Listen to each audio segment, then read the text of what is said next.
acara MTV membahas mengenai politik uang atau money politik. Berbicara mengenai politik, sangat rentan dengan money politik. Apa sih sebenarnya yang terjadi kok bisa uang mengatur politik? Padahal di dalam berdemokrasi bahwa kebebasan setiap orang dalam melakukan hak untuk memilih DPR, wali kota, bupati, gubernur maupun presiden merupakan kebebasan individu. Apakah memang money politik lainnya seperti pembagian sembako yang dibagikan terhadap setiap orang masyarakat, apakah masuk kategori money politik? Dalam kesempatan ini kami mengundang praktisi hukum Bung Rahman. Selamat siang Bang. Selamat siang Bung Jeffrey. Untuk penjelasan tadi Bang mengenai money politik, apa sih sebenarnya pengertian dari politik dan apa sih sebenarnya, bisa dijelaskan Bang kira-kira apa sih sebenarnya money politik ini? Terima kasih Bung Jeffrey Nababan. Selamat siang untuk pemirsa M2 TV. Bung Jeffrey, sebelum saya menjelaskan tentang pengertian dari money politik, alangkah bijaksananya untuk menambah wawasan daripada pemirsa M2 TV, saya menjelaskan sedikit sejarah tentang money politik di Indonesia. Pertama sekali, berdasarkan ada satu penelitian dari seorang ilmuwan berkebangsaan Belanda yang bernama Rane Utek. Pada tahun 1817 sampai 1832, dia melakukan penelitian tentang sistem pemerintahan desa-desa di Pulau Jawa. Dalam penelitian tersebut, dia menyimpulkan bahwa sistem penelitian di sistem pemerintahan di Pulau Jawa sebelum masuknya pemerintahan Hindia Belanda berlaku sistem pemerintahan monarki. Artinya satu sistem pemerintahan yang dijalankan oleh satu keluarga secara turun-temurun di dalam sebuah desa. Kemudian setelah masuknya pemerintah Hindia Belanda, dan pada waktu itu gubernur Hindia Belanda dipegang oleh Thomas Sampros Raffles, pemerintah Hindia Belanda mengeluarkan satu peraturan sistem pemerintahan desa di wilayah jajahan. Dalam peraturan tersebut, dalam pasal 128 dijelaskan bahwa sistem masyarakat desa diberikan kesempatan untuk memilih dan dipilih sebagai kepala desa. Dengan sistem atau peraturan ini, kemudian dijalankanlah sistem demokrasi untuk menggantikan sistem monarki. Tetapi memasuki tahun 1825 sampai 1830, ketika pecah perang Pangeran Diponegoro melawan pemerintah Hindia Belanda, Belanda merasa tertekan oleh karena Pangeran Diponegoro menerapkan taktik mempengaruhi kepala-kepala desa dalam rangka mendapat dukungan perjuangannya, dan ini berhasil. Kepala-kepala desa mendukung perjuangan Pangeran Diponegoro. Dan ketika Belanda terdesak, mulailah mereka mengeluarkan trik liciknya dengan gubernur jenderal Belanda pada saat itu, Thomas Sampros Raffles, memerintahkan ke Wedana, Wedana waktu jabatan bupati, untuk memberikan tugas khusus kepada asisten Wedana, dalam jabatan sekarang mungkin camat, supaya mengontrol semua prosedur pemilihan kepala-kepala desa. Asisten Wedana memberikan janji-janji kepada kelompok-kelompok masyarakat, tokoh-tokoh masyarakat, bahwa mereka akan diberikan tanah, mereka akan diberikan jabatan, mereka akan diberikan uang, asal mereka memilih calon kepala desa yang mendukung program-program pemerintah Hindia Belanda. Saya pikir ini merupakan sejarah awal pertama kali kita mendengar money politik di Indonesia. Dan kita kembali ke pertanyaan Bang Jeffrey, apa itu money politik? Sebelum lanjut nonton videonya, silakan tekan like, subscribe, dan lonceng notifikasinya. Selamat menonton. Di zaman sekarang ini, money politik di dalam Undang-Undang Nomor 10 tahun 2016 tentang perubahan kedua, Undang-Undang Nomor 1 tahun 2015 tentang peraturan pemerintah pengganti undang-undang nomor 1 tahun 2014 tentang pemilihan gubernur, bupati dan wali kota.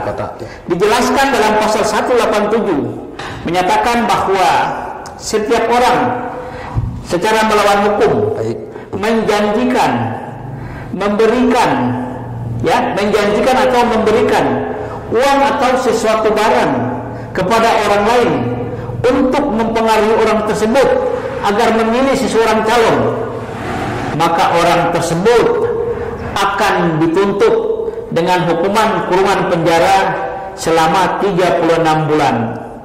Atau itu minimal ya, maksimal 72 bulan. Artinya dapat saya jelaskan bahwa di dalam undang-undang ini mengingatkan kita sekalian bahwa yang dimaksudkan dengan money politik itu adalah seseorang yang menjanjikan.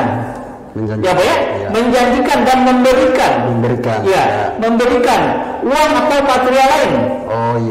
Uang atau material lain kepada seseorang agar orang mempengaruhi orang tersebut untuk memilih seorang calon.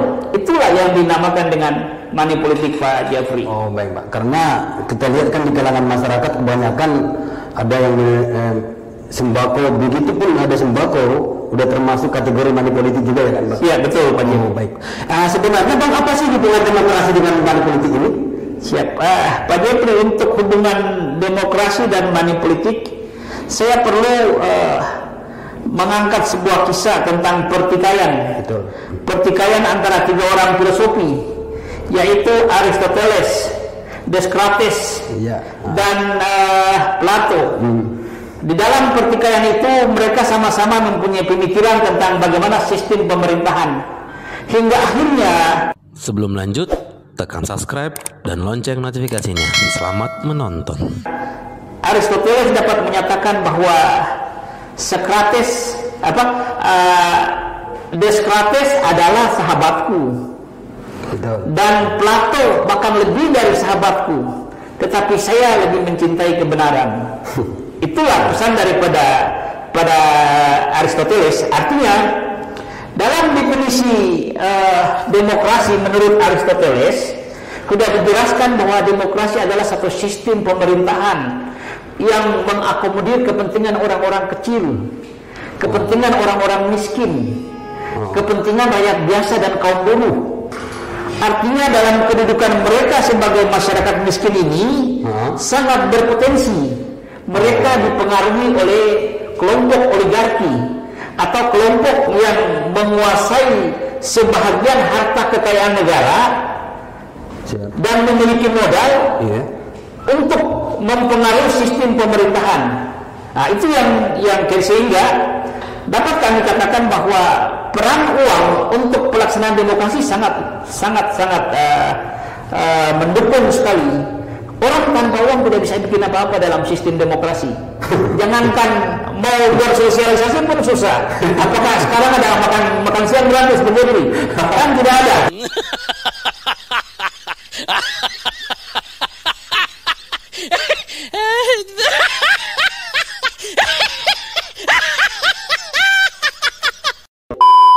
Sangat menarik penjelasannya. Ini kan kita berada di Kepri. Kepri ini kan akan mengadakan pemilihan wali kota maupun gubernur. Menurut pandangan Abang sejauh ini, apakah kira-kira di Kepri terjadi ada money politik, Bang? Bang Jepri, untuk menjawab pertanyaan itu saya perlu mengilustrasikan satu kejadian fakta yang mungkin bisa membuka pemikiran masyarakat Kepri maupun masyarakat Indonesia, bahwa pada tahun 2016 setelah selesai pemilihan Presiden Amerika Serikat, seorang jurnalis dari The Huffington Post yang bernama Anne Applebaum menuliskan sebuah artikel di mana di dalam artikel tersebut sang jurnalis menyimpulkan bahwa Presiden Amerika ke-45 Donald Trump yang baru saja terpilih bukan saja bersimpati kepada kelompok oligarki Rusia, tetapi Donald Trump adalah bagian daripada oligarki itu sendiri. Dan apa yang dituliskan dalam artikel jurnalis ini akhirnya menjadi terbukti setelah terbongkarnya satu skandal tentang hubungan finansial antara manajer kampanye Donald Trump yang bernama Paul Manafort dengan kelompok oligarki Rusia. Dan tidak sampai situ saja, dengan sistem pemerintahan nepotisme, Donald Trump memilih anaknya Ivanka Trump sebagai penasihat khusus presiden, juga memilih Gerald Kushner, menantunya, sebagai penasihat senior Presiden Amerika Serikat. Artinya dengan ilustrasi ini saya ingin menjelaskan kepada kita sekalian bahwa negara sehebat Amerika Serikat, Bang Jeffrey, dengan demokrasi yang sudah dijalankan ratusan tahun, kemudian orang sehebat Donald Trump dengan kekayaannya yang dikatakan luar biasa, Pak, masih harus melakukan kompromi dengan kelompok-kelompok orang-orang kaya atau pemilik modal di Rusia. Bagaimana dengan sistem pemerintahan kita sekarang atau pelaksanaan demokrasi di Indonesia? Artinya kita harus berkata jujur kepada masyarakat bahwa dalam pemilihan presiden, dalam pemilihan gubernur, dalam pemilihan bupati maupun wali kota di Indonesia, semua calon-calon pasti melakukan bargaining dengan para pengusaha untuk mendapatkan modal suksesi, ya, betul. Tanpa ada satu kerjasama ataupun kompromi dengan para pengusaha, saya yakin tidak akan para pengusaha tidak dapat modal untuk para calon tidak akan dapat modal untuk memenangkan timnya, Pak. Dan di Provinsi Kepri saya yakin itu pun akan terjadi. Ya. Artinya semua pengusaha ingin usahanya tetap berjalan.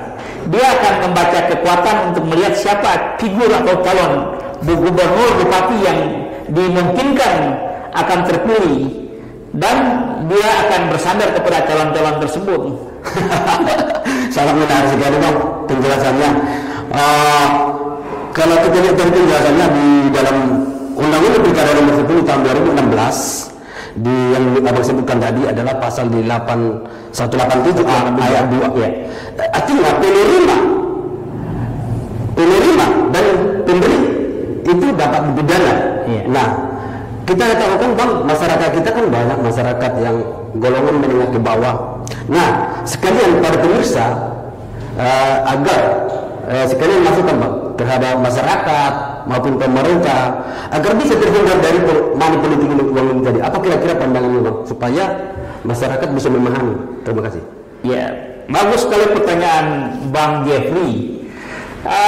Saya hanya ingin menyampaikan kepada masyarakat kita bahwa pertama sekali masyarakat harus melihat bahwa apabila ada seorang calon yang begitu mudah menjanjikan sesuatu kepada masyarakat untuk memberikan sesuatu, baik, maka itu merupakan satu warisan dari penjajah Belanda, ya, Pak, ya. Oleh karena itu merupakan warisan dari penjajah, maka itulah trik-trik licik. Ya, Pak, ya. Itulah trik-trik licik untuk mendapat simpati dari masyarakat. Baik.